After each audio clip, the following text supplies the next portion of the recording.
Na natação, eu estava falando que cada esporte, né, define a idade do atleta master. E na natação é 25 anos. É muito precoce, né? E cada esporte tem o seu, tem 30, tem 35, enfim.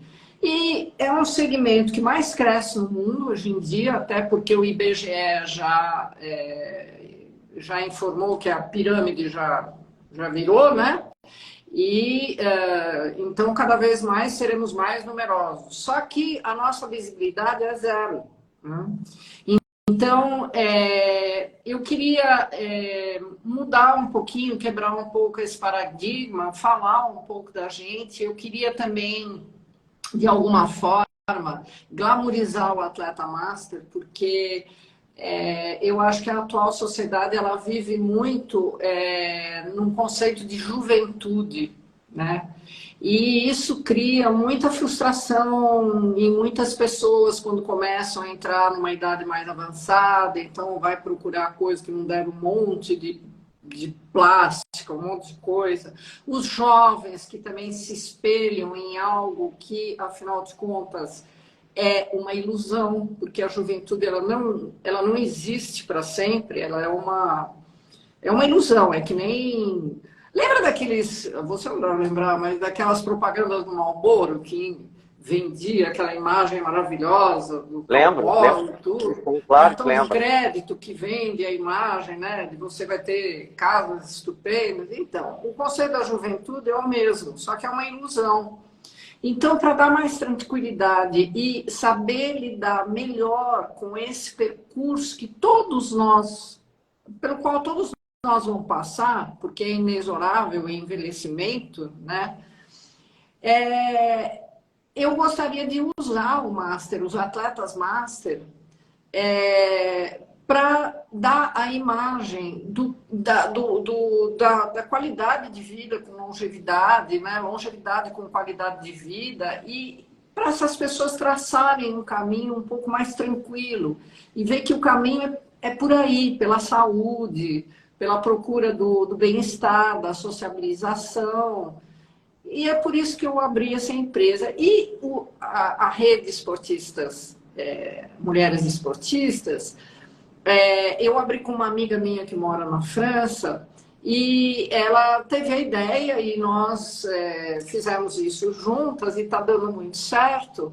É, a gente, eu falo assim, o esporte ele é multifacetado, né? Então ele pode nos proporcionar inúmeras coisas, né? Então ontem, por exemplo, eu fiz uma live com uma senhora em que eu consegui, através do depoimento dela e tudo mais, mostrar que através dos campeonatos, né, dos quais a gente participa e que a gente viaja, a gente faz esse turismo esportista, poxa, o que acrescenta para a gente, abre os horizontes, nova rede neural, né, através das novidades, né, e tudo isso, é uma faceta, né? Tem mulheres, por exemplo, que começaram no esporte porque estavam numa depressão terrível, em casamentos abusivos, né? E o esporte salvou. Então, o esporte ele tem múltiplas facetas que a gente pode explorar de uma maneira inteligente e até divertida, né? Para mostrar que o caminho é por aí, né? E um real que você gasta em esporte são R$ 3,40, isso, né, economia em saúde. Então, Sim, é melhor gastar dinheiro com o nosso esporte do que ir lá na farmácia claro. comprar remédio. Mas, enfim, agora que eu já expliquei, eu queria que você se apresentasse. Você tem um currículo assim, estonteantemente Não, longo e lindo. isso é passado. Agora a gente vai falar do presente. Verdade. Bom, primeiro quero agradecer a você, a nossos amigos que entraram. É, tem, entre outros, tem um grande campeão olímpico que está aqui com a gente, que eu vi, que é o Quem Ciro que é? Delgado. Ciro Delgado está aí com a gente, fora Ah, os o meus Círio amigos Rezinho, Delgado. Lulu. Sim, Ciro Delgado. Pedro Delgado, a gente fez até um projeto recentemente, trabalhando com um atleta que tinha uma limitação física, né? Bom, enfim, dessa vez chama esse corpo de Rui, entendeu? Me sinto só esse Rui agora. Eu morria de medo de altura, acabei indo para o voo livre com 18 para 19 anos. Eu morria de medo de altura, eu tinha muito medo, mas muito medo. Eu sou a prova viva de qualquer prego pode voar aqui nesse nosso encontro. Assim, geralmente, para você fazer um curso de voo livre, de asa delta, você demora assim, umas 30 aulas. Eu demorei umas 300 aulas. Então, muito medo. O medo é uma coisa muito difícil de combater, né, Rui? Então, quero agradecer também ao meu laboratório de pesquisa, liderado pelo professor Thiago Arruda Sanches, né, da medicina da UFRJ. A gente tem foco em neuroimagem e psicofisiologia, um laboratório de neurociências e comportamento humano. E você está falando de esporte, né?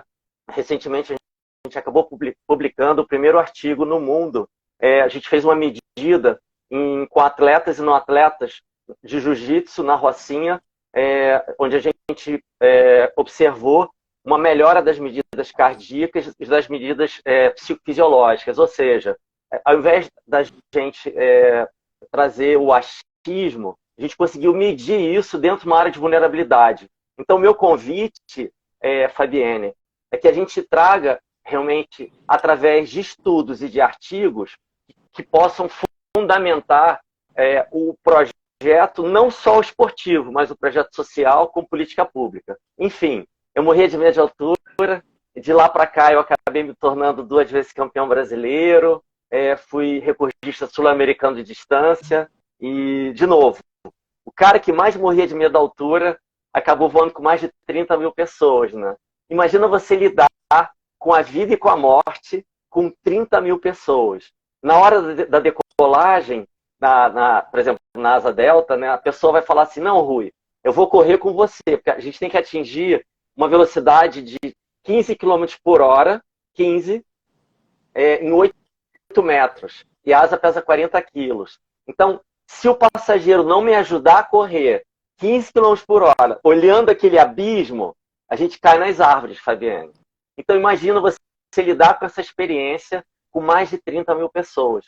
Então, o que eu aprendi nessa experiência? O que eu aprendi nessa prática esportiva, um esporte de aventura, né? Onde eu já voei com crianças de 3 anos de idade até crianças de 96 anos de idade. Que legal! E aí, o que eu aprendi? Quando eu pedia para as pessoas oferecessem aquela decolagem para alguém que eles gostassem muito, ou pode ser uma entidade, Jesus, Maomé, Buda, ou para uma causa. Por exemplo, o dia que eu for voar com você, eu vou propor o seguinte, Fabienne, feche os olhos, vamos oferecer essa decolagem para que o esporte transcenda, entendeu? E atinja todas as pessoas e sirva de plataforma aos que podem pagar e aos que não podem pagar para uma evolução de vida. Então a gente cria o quê? Um metapropósito. O metapropósito ele não é só um propósito. As pessoas falam muito de propósito. O metapropósito é um propósito além da sua sobrevivência, entendeu? Então você se torna muito mais forte. Então é dessa forma que a gente conduz a história. Lindo! Eu pulei de parapente com um instrutor. Nossa, foi sensacional. Especial, né? Então, isso que eu observei, por exemplo, de novo, o esporte ele serve como uma plataforma de desenvolvimento de novas habilidades. Mas para isso é importante que haja o quê? Uma mentoria, tá? Uma mentoria capaz de conduzir a experiência esportiva, né, para uma sensação de acolhimento, mesmo no desconforto. O esporte ensina a gente, principalmente o jiu-jitsu, por exemplo. Hoje eu faço jiu-jitsu no Kotite Jiu-Jitsu. Então, o jiu-jitsu ele te ensina a criar conforto no desconforto. Acabou de entrar minha prima também, Fatinha, que é uma graça. O marido dela. Enfim, a natação, essas plataformas, elas funcionam como renascimentos. Renascimento. Então, a condução dessa experiência do esporte com um programa social, entendeu? Ela pode ajudar a modificar, entendeu? Toda a parte emocional da sociedade. E a gente, e nós, no nosso grupo de pesquisa, a gente mediu isso na Rocinha, no Instituto Reação. A gente mediu isso. Então, dessa forma... Essa mensuração, Rui, desculpa o desconhecimento, né? Essa mensuração, ela é feita porque eu dei uma olhadinha, eu sempre dou uma olhadinha nas coisas antes de conversar, porque, sobretudo, ela é feita através de um software? Então, vamos lá. Dentro da neurociência, das neurociências, normalmente a gente utiliza medidas fisiológicas e medidas psicométricas. Então, a gente utilizou um eletrocardiograma para fazer uma medida cardíaca, onde os estudos mostram que essa medida cardíaca ela pode ser uma avaliação indireta até cerebral e psicofisiológica. Então, a gente faz uma medida com um eletrocardiograma, traz escalas psicométricas, né? Onde nós, por exemplo, nós utilizamos escalas de humor, utilizamos uma escala de trauma, histórico de trauma, escalas de traços de personalidade. Então, nós associamos medidas fisiológicas com medidas psicométricas. E através de um estudo com um N razoável, você consegue sugerir alguns resultados através desse estudo. Nossa, incrível, né? E como que você... Bom, tudo bem. Aí você tem esse resultado. E como é que você trabalha isso na pessoa? Bom, aí a gente está falando do quê? Da dimensão acadêmica, né? Sim. A dimensão acadêmica, ela tem uma responsabilidade com um legado para a cidadania e para a sociedade. Sim. Então, a partir desse resultado, se você se compromete com esse resultado, é importante que você, se for um resultado relevante, por exemplo, nós encontramos na população da Rocinha, pelo menos nessa população de atletas e não atletas, uma pontuação equivalente a áreas de guerra. Nós encontramos uma pontuação equivalente a estresse pós-traumático, uma subnotificação de estresse pós-traumático. Ou seja, isso é muito grave. Então, agora, com esse resultado, nós estamos acessando instituições, né, que possam, entendeu, mobilizar e criar conversas, né, sobre esses resultados, para que políticas públicas possam ser desenvolvidas com um olhar para essa subnotificação. Agora, você tem ideia o que seja um estresse pós-traumático? Graças a Deus não, mas eu posso imaginar. O estresse pós-traumático, ele cria um prejuízo cognitivo, ele cria um afastamento daquele indivíduo da sociedade. Sim. Ele cria uma falta de compromisso, porque existe dentro do estresse pós-traumático, a prioridade dele não é se engajar ou planejar, é sobreviver. Uhum. Então, a gente está falando de uma possível, né, imagina, 40% das nossas escolas estão localizadas em áreas de vulnerabilidade. Então, possivelmente, a gente pode sugerir que muitas dessas crianças estão com uma subnotificação de estresse pós-traumático. Você percebe como é importante essa medição e, a partir daí, levar para políticas públicas? Sim. Ou seja, não basta só o esporte. Quantas pessoas... Essa medição foi feita mais ou menos com quantas pessoas e que faixa etária? Ótima pergunta. Nós avaliamos 60 voluntários, onde houveram algumas exclusões, tá? Então, 20 atletas e 20 não atletas da mesma área de vulnerabilidade. E essa... Entrou aqui a Luciana, que é uma psicóloga, inclusive, e grafóloga. Então, imagina, e a faixa etária variava entre 18, isso foi pareado, tá? Isso foi pareado entre 18 a 50 anos de idade. Inclusive, nós pareamos o nível escolar. Então, houve um pareamento de idade, nível escolar, e houve um pareamento de faixa etária.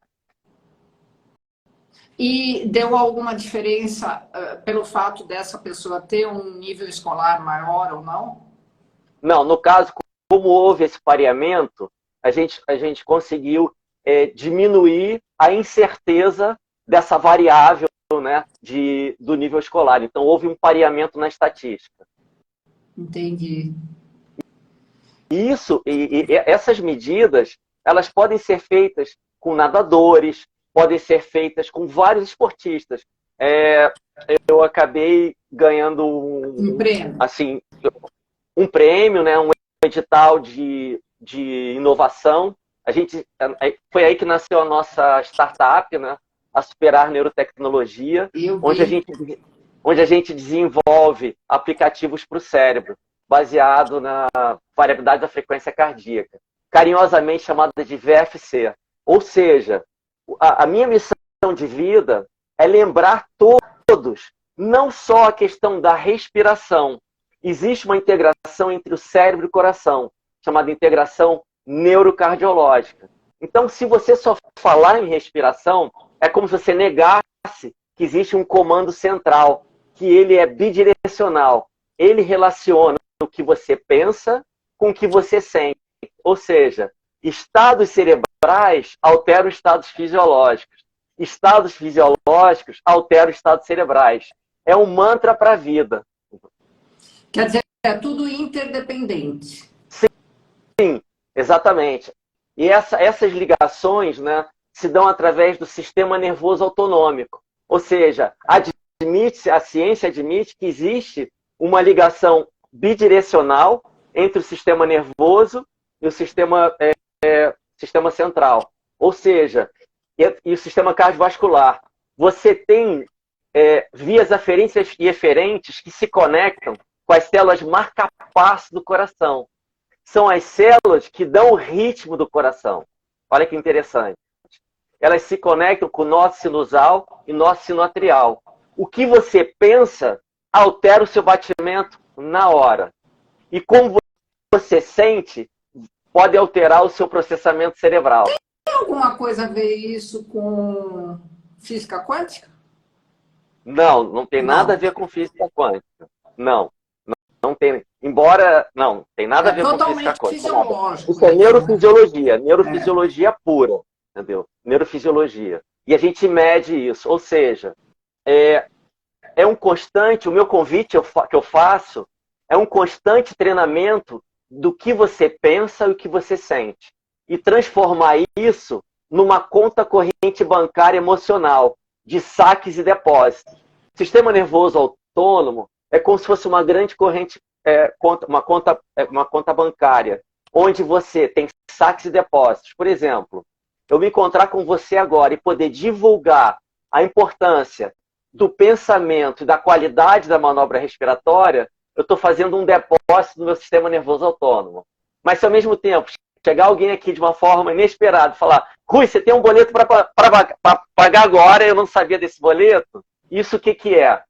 Isso é um saque na minha conta corrente bancária. A arte de viver é transformar saques em depósitos. Você conseguiu entender? Sim.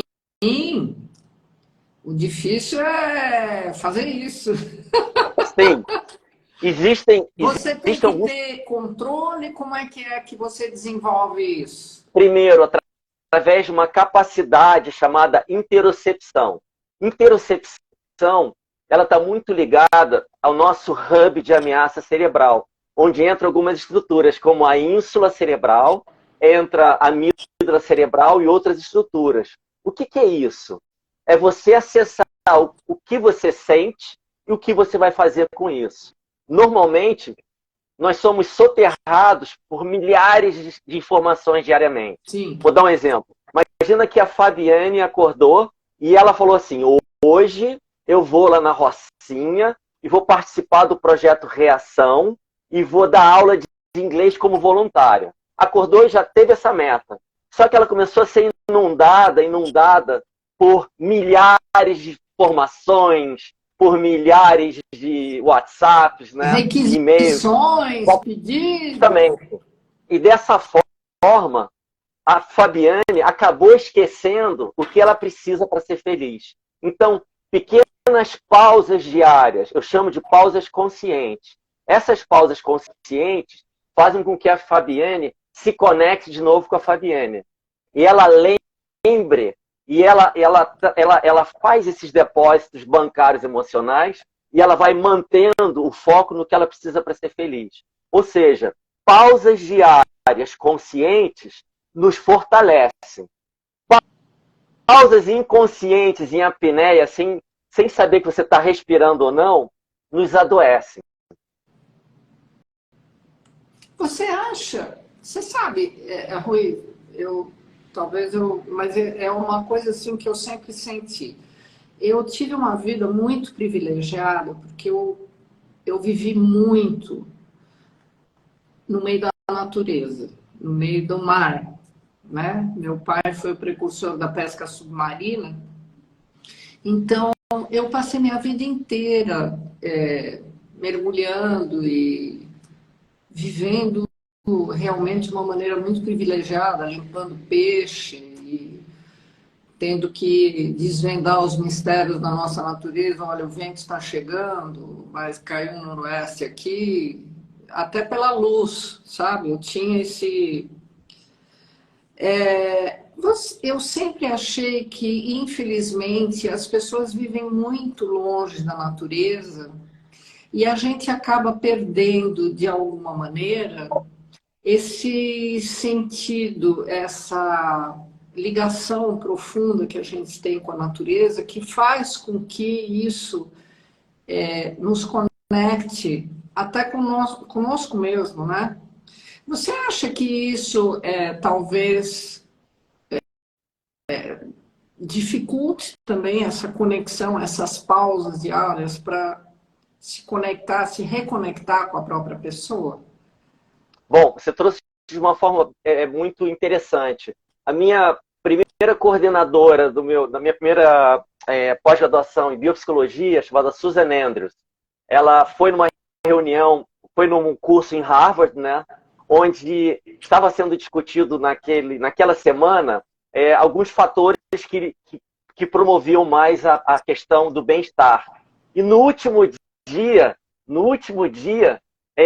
um dos pesquisadores comentou assim: hoje nós vamos falar sobre a vitamina V.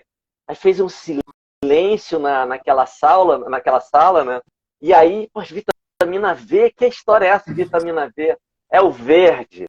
Então, muitos estudos mostram, principalmente no Japão, eles chamam de banhos de floresta, que alguns pacientes são conduzidos em banhos de floresta, onde eles caminham e você tem pequenas florestas onde elas são, os resultados mostraram que existe um fator de bem-estar no banho verde, assim, nos rios de floresta, nesses banhos de floresta. Então, isso é importante. Mas o convite que eu faço, Fabiane, é nós lembrarmos que a gente está num país de dimensões continentais, né? Onde existe uma desigualdade muito grande, né? Onde esse olhar de uma forma assimétrica é muito importante. O desenvolvimento de políticas, né? Onde todos tenham acesso à vitamina V. O que você acha? Seria maravilhoso. Olha, tem seu amigo, o Léo, que está dizendo, Rio, eu vi. Não, ele fez uma brincadeira comigo, mas depois a gente conversa com ele no tatame, então não tem problema.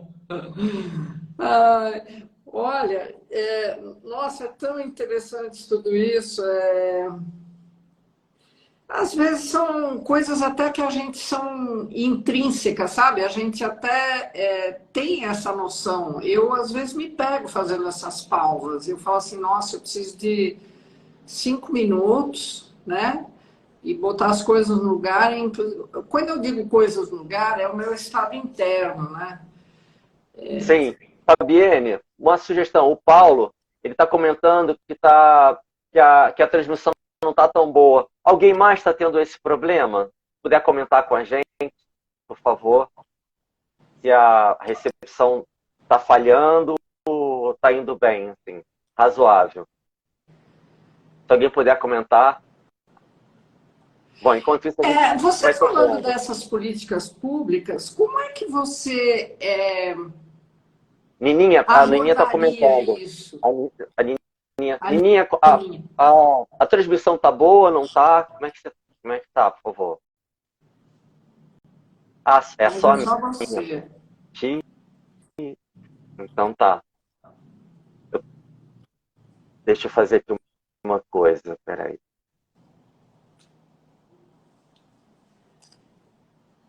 Vamos ver se vai melhorar agora. Pronto. Tá cortando o que o Júnior tá falando. Aqui tudo bem. Tá, vamos seguindo então. Desculpa, viu, gente? Aí Não, mas algumas eu falhas. aqui não tenho problema nenhum ao te ver, viu? Nem ao Tá. te ouvir. Então, pode repetir a pergunta, por favor? Não, como é que você faria a abordagem dessa política pública? Como é que você levaria isso para a política pública? Como é que seria esse caminho, esse percurso? Então, esse caminho a gente começa sempre por técnicas de escuta.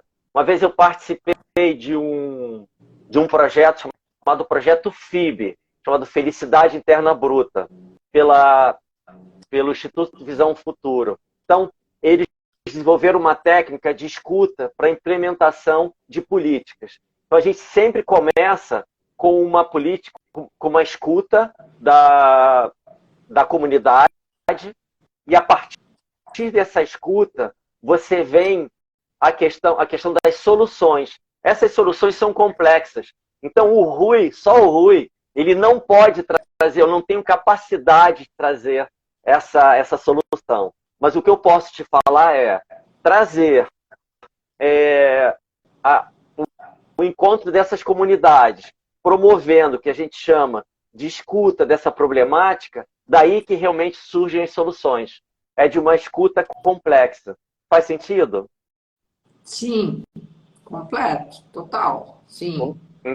Então, é a partir dessa escuta que é feita essa mediação, né, com o governo, com o Estado, através do que está acontecendo naquela comunidade. Você diria assim que a comunidade também acadêmica ajudaria? Sim, não, principalmente. Vou dar um Principalmente. exemplo. Porque é a partir. Vou dar um exemplo. Vou dar um exemplo. Teve um caso onde é uma cidade do norte do estado do Rio de Janeiro. E eles estavam com muitos casos, como se fosse casos de doenças cardiológicas, né?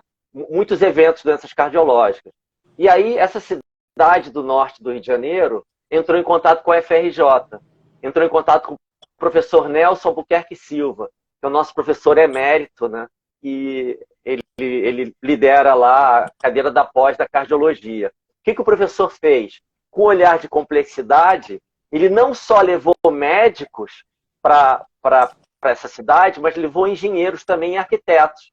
Eles tiveram uma visão transdisciplinar e observaram que essa cidade tinha um problema gravíssimo de esgoto, que isso provocava indiretamente aquela infraestrutura, doenças cardiológicas.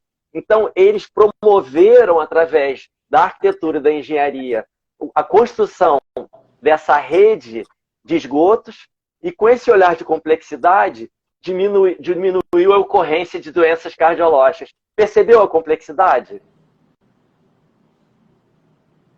Você sabe que isso me fez lembrar uma matéria que eu li o ano passado. Aliás, não foi uma matéria, não. Foi um documentário no Netflix. Me deixou muito impressionada.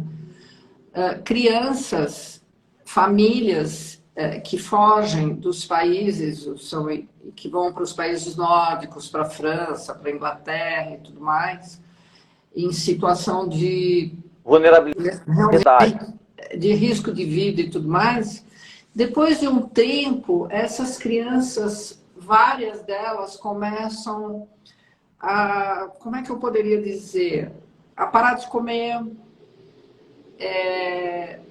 não falam mais, não se mexem mais. É como se essas crianças entrassem num coma profundo.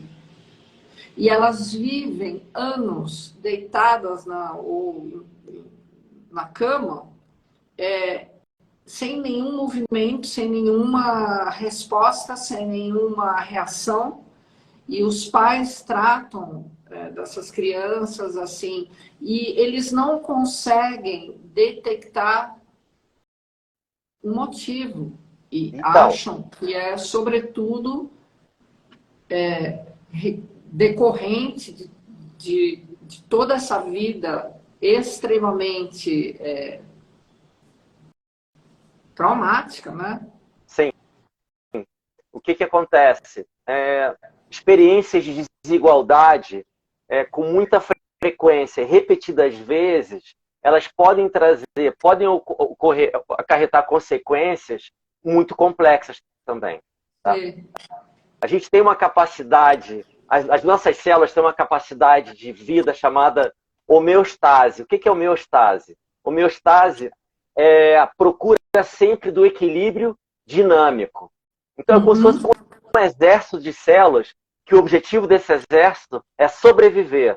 Só que nos seres mais complexos como nós, você tem uma segunda lei dessa homeostase, a qualidade de vida. Então, a homeostase tem, primeira, qual é a hierarquia? Sobrevivência. Qual é a segundo pilar? A qualidade da sobrevivência. Então, todos nós temos esse exército de células que, ao tempo inteiro, elas estão medindo agora. Agora tem um departamento dentro de você medindo a sua faixa homeostática de temperatura, está com fome, não está com fome, quer comer, não quer comer, vai dormir, não vai dormir. Então, nós temos visto artigos com experiências de desigualdade, principalmente, por exemplo, com mulheres, né? As mulheres, principalmente no Brasil, elas sofrem uma experiência de desigualdade recorrente. Essa experiência de desigualdade recorrente, ela pode ocasionar consequências psicofisiológicas. Então, vou dar um exemplo. Às vezes, num determinado ambiente de trabalho, uma mulher, ela precisa, às vezes, despender o dobro de energia para mostrar ou para compartilhar que ela é tão eficiente quanto o homem.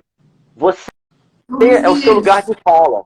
É o seu lugar de fala. Mas a gente consegue ler nos artigos. Embora não seja o meu lugar de fala, os artigos mostram que existem medidas fisiológicas que mostram que experiências de desigualdade podem ser nefastas para as pessoas.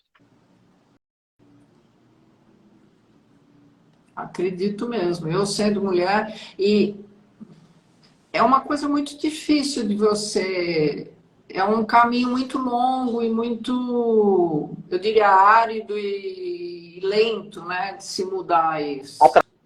Através da consciência. Por exemplo, você tem um modelo dos países nórdicos, por exemplo, na Dinamarca, onde você tem um sistema econômico e social que funciona, que não é comunista, ele funciona como um cinturão para o cidadão. E quando a mulher, ela tem os mesmos direitos do homem, os mesmos direitos do homem. Essa questão realmente do machismo estrutural, isso traz consequências assim realmente graves. E no caso da prática esportiva, onde você está estimulando essa prática esportiva, principalmente para mulheres, é um papel assim fundamental para a autoestima e a autoeficácia da mulher. Eu vejo o papel da mulher na sociedade como um pilar socioemocional importantíssimo. Por quê? Quando a mulher está no seu período de gestação, onde o feto, na terceira semana, já teve o desenvolvimento do sistema nervoso autônomo, aquele sistema nervoso autônomo é o nosso departamento de emoções. a mulher já está num estado de fusão com o feto. Ou seja, o que a mulher passa a sentir já na terceira semana de gestação, o feto também passa a sentir. Se existe uma gestação com uma sensação de não segurança, no ambiente não tão seguro, aquele feto, ele provavelmente vai se desenvolver depois como um cidadão ou cidadã com menos dopamina. Os artigos mostram isso. Ou seja, a mulher, ela tem um papel fundamental na nossa sociedade. Fundamental. Assim, é tão importante esse olhar, entendeu, para o papel da mulher deveria ser revisto, entendeu? Principalmente porque isso pode trazer consequências socioemocionais para toda a sociedade como um todo, de uma forma integrada. Sabe, pode parecer idiota, mas você sabe que a gente, eu estou falando a gente, nós mulheres, né? Até mesmo no esporte a gente sofre. Sim. Eu já ouvi e eu já vivi cada coisa assim, inacreditável. E dá para escrever um livro. Então escreva, porque é importantíssimo que essas experiências de desigualdade sofridas pela mulher, ela seja cada vez mais compartilhada, não como uma forma de punir quem está fazendo isso, mas uma forma de consciência, de levar... Seria pedagógico. Sim, de uma forma pedagógica. É importante porque, às vezes, vou dar um exemplo. Uma vez eu estava num projeto na Rocinha, no Instituto da Criança. A gente atendia mães, né? E um dia uma das mães chegou para mim e falou assim: Rui, o meu marido me bate muito. O meu marido me bate muito. E aí eu perguntei para ela: você tem filhos? Ela tem um filho. Qual é o nome dele? Ah, o nome dele é João. Quando o João apronta muito, o que você faz? Ah, eu bato muito no João. Isso a gente chama de trauma intergeracional. Trauma intergeracional. Ou seja, quebrar esse círculo vicioso onde uma educação socioemocional que traga maior capacidade, uma reserva emocional para você lidar com os eventos. Eu chamo isso da conta corrente bancária emocional. Essa conta corrente bancária emocional, ela precisa ter saques e depósitos. Se você já começa na sua vida, que foi o melhor que aquela mãe pôde fazer, né? Mas essa mãe que espanca o filho, ela está preparando o próximo marido que vai espancar a próxima mulher. É, verdade. E você sabe, Rui, sem esquecer de algo, não você sabe que existem fases na vida das mulheres que eu acho que são... aí você tem dois problemas.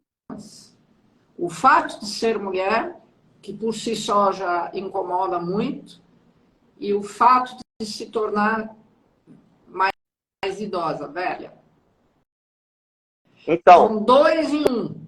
Sim, sobre isso, eu tenho um caso na minha própria família, onde, depois da morte do meu pai, a minha mãe, morando na casa dela, né, assim, um apartamento seguro, uma pessoa se mudou para a casa da minha irmã, da casa da minha mãe, depois mudou o namorado dela, depois o filho do namorado dela. Teve um certo momento que a minha mãe me pediu ajuda.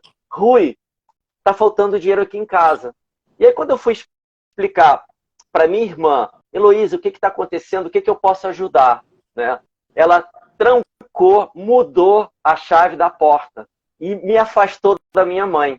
E tirou a minha mãe do quarto dela.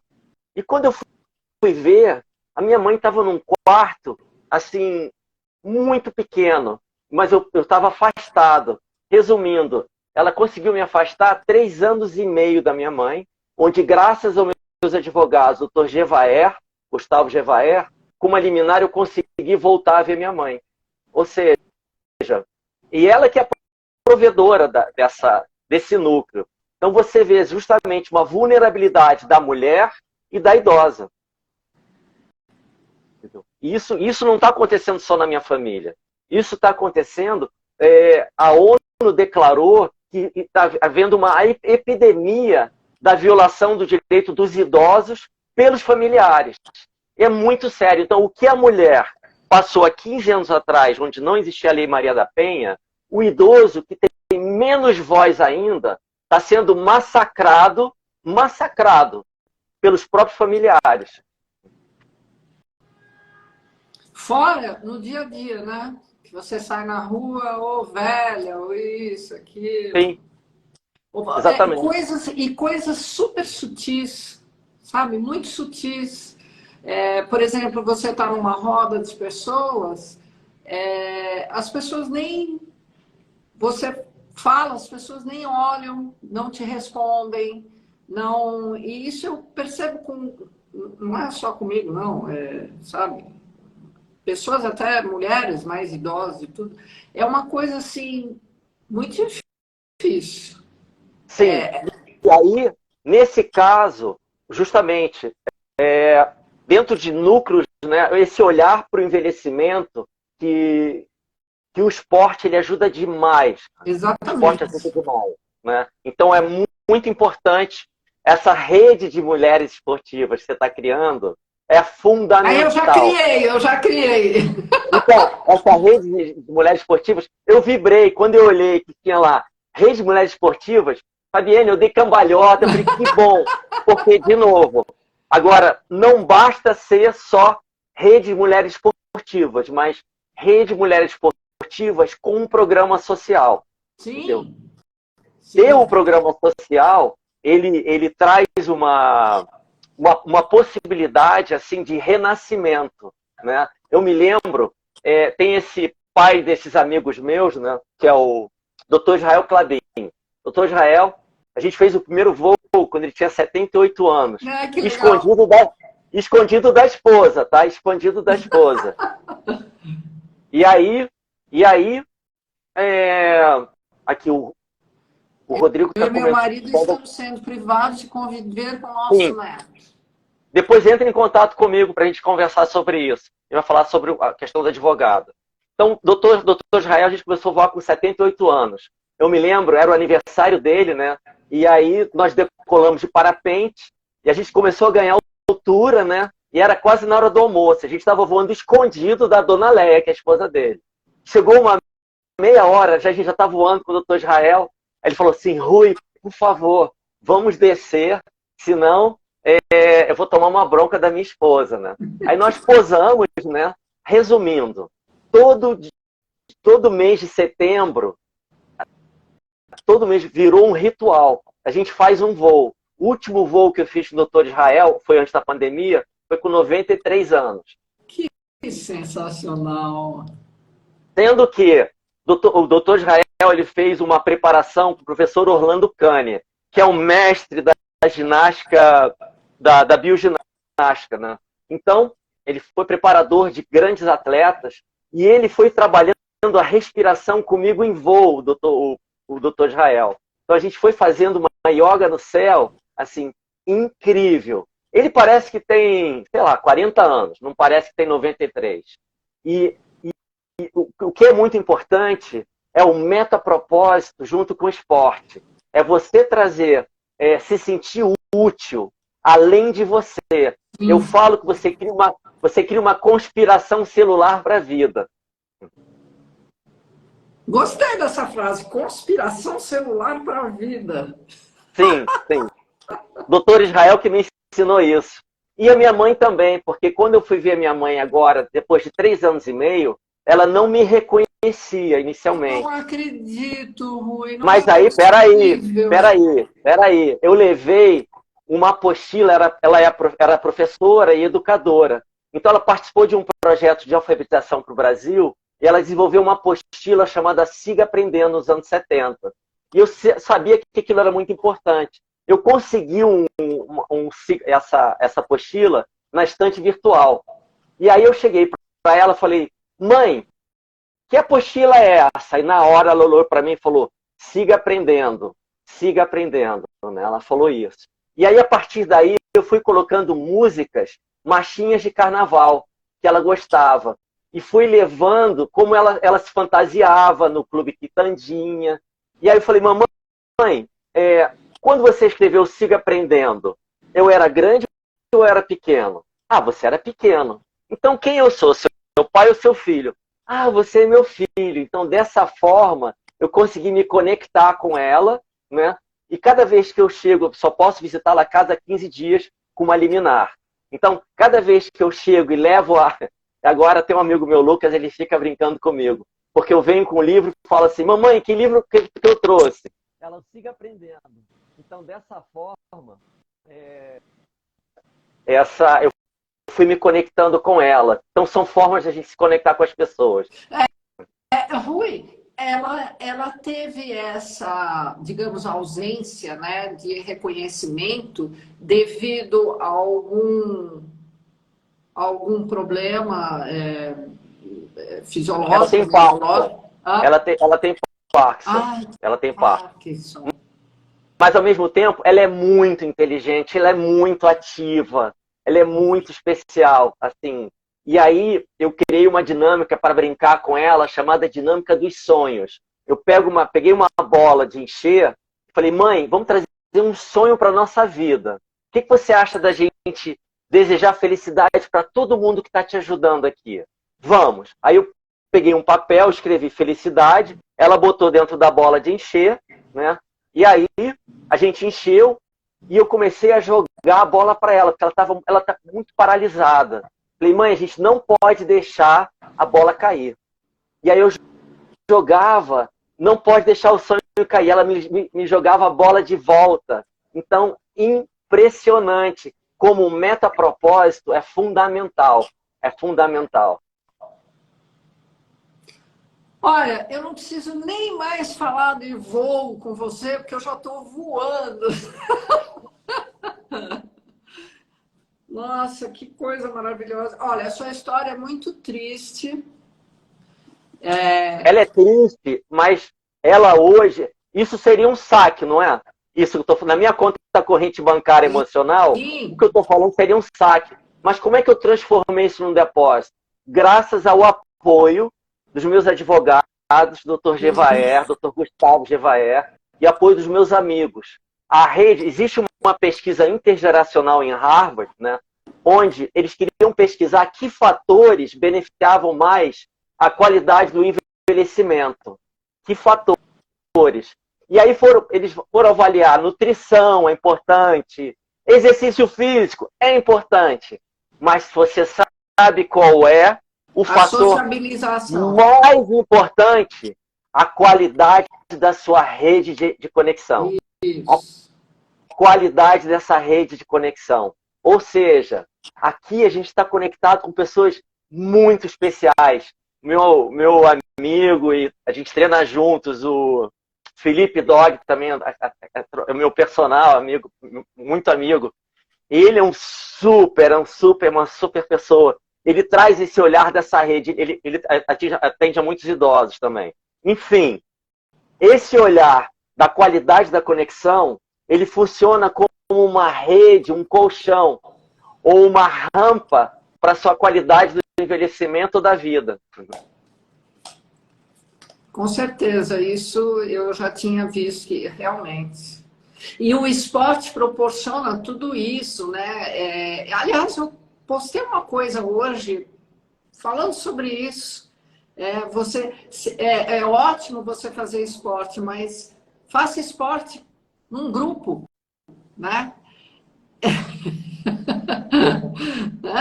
Exatamente. É hiper importante. Eu vejo os meus amigos, são amigos com quem eu teci ao longo desses 30, 40 anos, uma amizade dentro d'água, fora d'água, nas competições.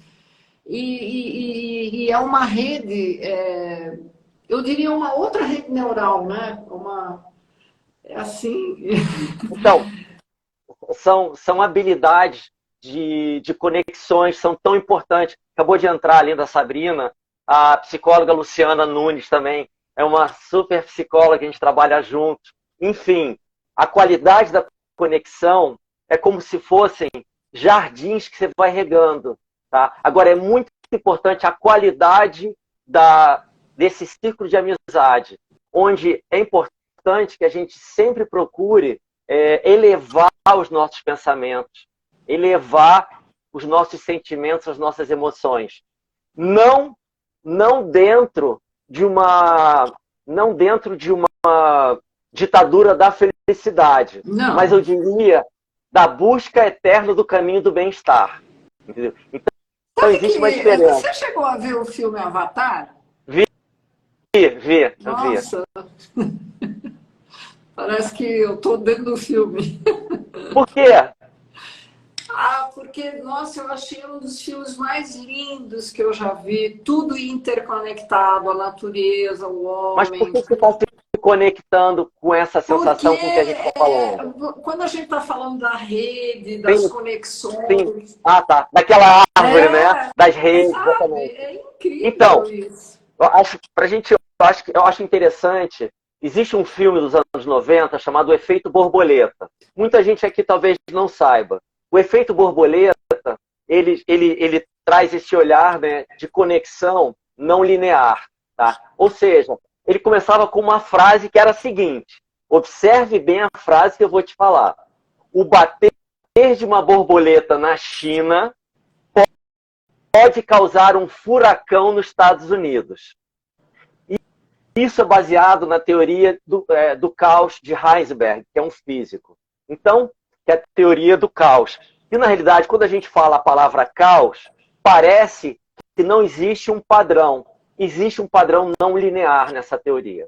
Enfim, quando a Fabiane, ou quando alguém aqui, nesse nosso encontro, entendeu a importância do pensamento e de uma respiração mais pausada, quando essas pessoas estiverem fazendo, como o Caio, que está morando na Austrália, ele estiver passando para alguém na Austrália, ou seja, a teoria do caos funciona não só para o vírus da China, mas quando o Caio ensinou uma respiração lá na Austrália, o ensinamento da respiração do caos na Austrália vai impactar alguém aqui na nossa sociedade. Essa é a teoria do caos.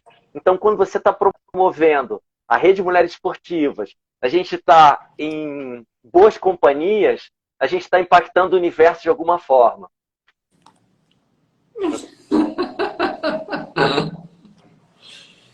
Posso fazer uma pergunta agora em relação ao voo? Pode. Você faz o A gente não voo... falou de voo, né? Só agora que a gente vai falar de voo. Não, você faz um voo livre em parapente ou em asa delta? Então, eu vou de asa e de parapente. Sem querer, eu fui um dos primeiros pilotos de parapente no Brasil. Meu número 001. Mas tem o Bruno Menescal, que é feríssima, que trouxe o parapente para o Brasil. Tem o Tavinho. Então, enfim, eu vou de asa e de parapente. A gente chamava de parapente no Rio. Mas quando o esporte foi para São Paulo, o nome, vocês paulistas botaram o nome de paraglider. Isso. E as perguntas, paraglider é a mesma coisa que parapente? Sim, é a mesma coisa. E você sabe o que eu não consegui? Eu vi que tem, por exemplo, modalidades, né, de campeonato. Então, você tem o que eles chamam de... Como é que é o negócio aqui? Porque eu... Cross country, distância livre. Esse cross country. Isso. Você decola de um ponto A e quem faz o voo mais distante daquele ponto A em relação ao ponto B. Esse é um voo... Mas tem uma equipe que define o trajeto, né? Não. Ah, não? Não, você pode dar o seu jeito e vai voar mais longe que todo mundo. Entendi. Pronto. Assim. Entendi. E eu vi que tem foi um campeão brasileiro mundial, Frank Brown? O Frank, ele foi campeão várias vezes brasileiro. O Frank é um queridíssimo e assim, um dos melhores pilotos assim, do mundo. Tem o Rafael também Saladini, também, que agora ele está muito inspirado, ele vem voando muito bem. Enfim, hoje a equipe brasileira tem uns 20 pilotos assim, que são top. O Érico Oliveira, tem pilotos excelentes, assim, são top pilotos do mundo. Aí, depois, o que eu vi foi o acrobacia, que é, nossa, alta periculosidade, né? Eu vi filminho aqui, eu falei, gente... Sim, tem a acrobacia também, que é bem interessante. Enfim, tem algumas modalidades. Eu me identifico, eu parei de competir em 96 para estudar neurociência. Eu estava num campeonato internacional chamado High Level, um campeonato que eram os melhores pilotos, e foi no Rio de Janeiro. E antes desse campeonato, eu resolvi me preparar com yoga e meditação. Eu acordava 4 horas da manhã para meditar, fazer as minhas posturas de yoga, mas o meu foco não era nada transcendente, era para ganhar o campeonato, era bem mundano. Eu acabei ganhando o campeonato e eu decidi naquele dia que eu deveria levar aquelas técnicas para outras pessoas fora do voo livre. E aí eu parei de competir para estudar neurociência e biopsicologia. Entendi. Que propósito maravilhoso. Aumenta a proposta. Eu não entendo. Como é que é esse? Qual é o objetivo? Você voo duplo, né? Qual é o objetivo do campeonato no voo duplo? O que Não, é que tem que... Não tem. Não. No máximo faz uma permanência ou um pouso no alvo. Sim. Fabi, eu estou preocupado com o nosso horário. Eu acho que vai terminar. Não. A minha live aqui, se você não tiver nada contra, vai embora aqui. Tá. Vamos dar mais um prazo, assim. Não é que eu não esteja nada contra, não. É porque eu sou vegetariano, né? E eu faço umas receitas. Eu estou desenvolvendo, já existe veganese, né? Que é uma maionese seja com castanha caju germinada, né? Ou estou fazendo uma agora de inhame. Então, eu estou desenvolvendo um salpicão vegano com maionese de inhame. Então, nossa, que delícia que deve ser. Quando você vier ao Rio, você é minha convidada para a gente comer esse salpicão vegano. É que o supermercado vai fechar daqui a pouco. E aí Então vai lá, de jeito nenhum. Não. Vamos fazer um outro encontro de novo depois? Lógico, nossa, sem problema nenhum. Olha o mestre Ciro Delgado aí falando com a gente. Essa eu não sabia. Foi engraçado, quem já não viu o Ciro nadando de perto, nesse trabalho que a gente desenvolveu com esse atleta, eu fui vendo o Ciro de perto. Ciro é um irmão meu de muito tempo, né? De muito tempo, e a gente se dá muito bem há muito tempo. E a gente foi fazer esse primeiro trabalho, né? De natação, eu na parte de neurociência e ele com as habilidades. E aí o Ciro foi acompanhava esse amigo nosso por baixo da água e parecia um golfinho nadando, impressionante. Então, quem estiver no Rio de Janeiro, quem quiser fazer um personal com o mestre Ciro, vou te falar, eu recomendo demais. Eu fiz uma live com o Ciro. E com o Ciro Marcos. Muito especial. Ciro? Foi muito bom. Fabi, tem tanta coisa para se falar aqui, né? Vamos marcar uma próxima para a gente conversar. Claro. Quero agradecer. Eu quero terminar assim esse encontro. Uma frase que eu gosto muito do Fernando Pessoa, que é a seguinte: uma mulher, um homem, não deve se preocupar ou pós-ocupar o pensamento. Senão, a gente vai estar perdido no futuro ou no passado. É do Fernando Pessoa. Tá bom? Eu te agradeço demais. Até a próxima. Muito obrigada, viu? Foi maravilhoso. Muito agradecida. Obrigada a todos vocês. Ciro, um abração. Até a próxima. Tchau, Rui, até a próxima. Obrigado.